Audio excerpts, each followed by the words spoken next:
来乡亲啊，咱继续来关心地动救难的状况。这个叙利亚搜救人员咧抢救一个受困的小女童的时阵，一直唱歌好听，希望会当来安打到小女童的情绪。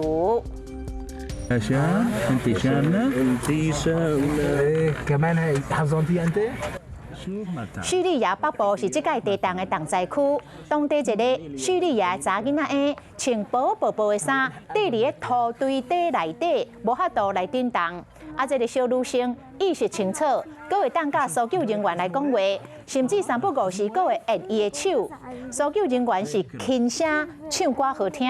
阁一直来叫着伊的名，安打着伊的心情，要互伊保持清醒。我是吴一璇，想要收看最新第一手的讯息，赶快加入华视新闻 YouTube 频道，按赞，开启小铃铛，最专业的主播群说新闻给你听。